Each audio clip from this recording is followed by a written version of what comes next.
आता पाहणार आहोत न्यूज टॉप 9। सुरुवातीला बघूयात मोठ्या राजकीय बातम्या।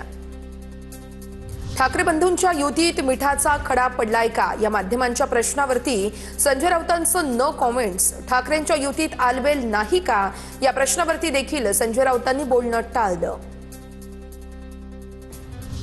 विधान परिषदेत विधानसभा आहेत, विरोधी पक्षनेता दिला तर तो अनेक विषय घणाघाती पद्धतीने मांडेल। सरकारची कोंडी होईल या भीतीपोटी विरोधी पक्षनेता नेमायचा नसेल तर सरकार डरकोप आहे।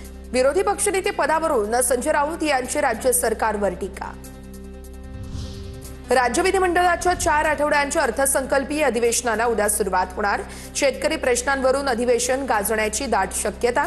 विधानसभा अध्यक्ष राहुल नार्वेकर विरोधकांच्या निशाण्यावर असणार। अर्थसंकल्पीय अधिवेशनाच्या पार्श्वभूमीवरती आज संध्याकाळी राज्य मंत्रिमंडळाची बैठक। मुख्यमंत्री फडणवीसांसह उपमुख्यमंत्री सुनेत्र पवार आणि उपमुख्यमंत्री एकनाथ शिंदे यांची पत्रकार परिषद होणार। शरद पवार यांना पुन्हा हॉस्पिटलमध्ये ऍडमिट केलं। रुबी क्लिनिक हॉस्पिटलमध्ये शरद पवार यांना ऍडमिट केलं। अस्वस्थपणा जाणवत असल्यानं पवारांना सलाईन लावल्याची डॉक्टरांची माहिती। शरद पवार यांच्या संसदीय कारकिर्दीचं 60व्या वर्षात पदार्पण।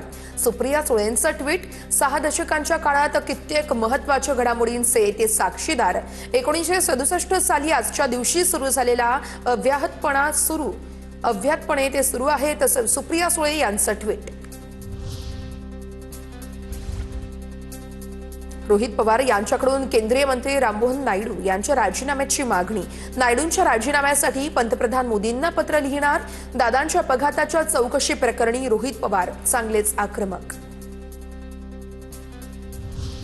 रोहित पवारांचे आरोप राममोहन नायडू आणि टीडीपीने फेटाळले। सूत्रांची माहिती, अजितदादांच्या विमान अपघाताचं सत्य लवकर बाहेर येईल। दोषींवर कारवाई करणार राममोहन नायडूंची भूमिका।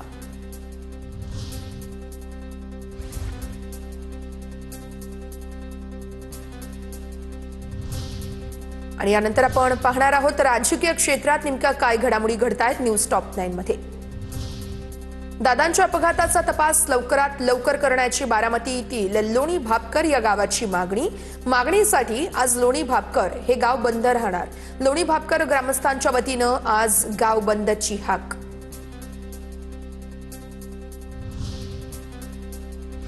बीडच्या परळीमध्ये महादेव मुंडे यांच्या मुलाला मारहाण। अभ्यासिकेला जात असताना प्रणव मुंडेला मारहाण केल्याची घटना।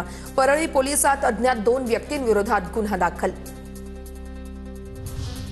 महादेव मुंडेंच्या हत्येप्रकरणी तपास सुरू असून काही जण ताब्यात, मात्र या टोळीतील गुंडांकडून दमदाटी सुरू आहे। ज्ञानेश्वरी मुंडेंचा आरोप, तर ज्ञानेश्वरी मुंडेंच्या कुटुंबाला संरक्षण देण्याची खासदार सुप्रिया सुळेंची मागणी। फरार आरोपी कृष्णा आंधळे 3 वेळा गावी येऊन गेला। आमच्या जीवाला धोका, कृष्णा आंधळेला अटक करा। सरपंच संतोष देशमुख हत्या प्रकरणी धनंजय देशमुखांचा धक्कादायक खुलासा।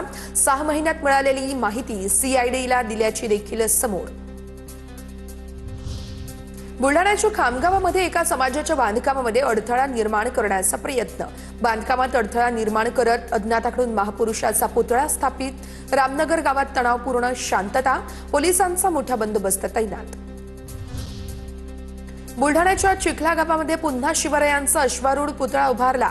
शिवभक्तांकडून रात्री पुन्हा छत्रपती शिवाजी महाराजांच्या पुतळ्याची स्थापना। पुतळ्याच्या स्थापनेच्या वेळेस शेकडो शिवभक्त उपस्थित होते। गावात पोलिसांचा मोठा बंदोबस्त। मोहोळमध्ये विनापरवानगी छत्रपती संभाजी महाराजांचा पुतळा उभारला। काल मध्यरात्री शंभूप्रेमींकडून मोहोळ एसटी स्टँड समोर पुतळा उभारण्यात आला। परवानगी नसल्यानं प्रशासनाकडून पुतळा काढण्याची हालचाली, मात्र पुतळा हटवण्याला स्थानिक नागरिकांचा तीव्र विरोध। संवाद साधतायत पुन्हा एकदा पाहूयात न्यूज टॉप 9। काँग्रेसचे प्रदेश अध्यक्ष हर्षवर्धन सपकाळ आज पुणे दौऱ्यावरती।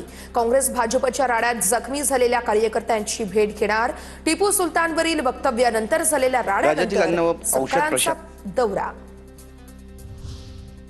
उपमुख्यमंत्री शिंदेंकडून दरे गावात रात्री उशिरापर्यंत शेकडो फाईल्सचा निपटारा।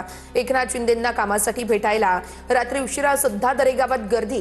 विश्रांतीसाठी गावी गेलेल्या शिंदेंकडून लोकांच्या समस्यांचा निपटारा।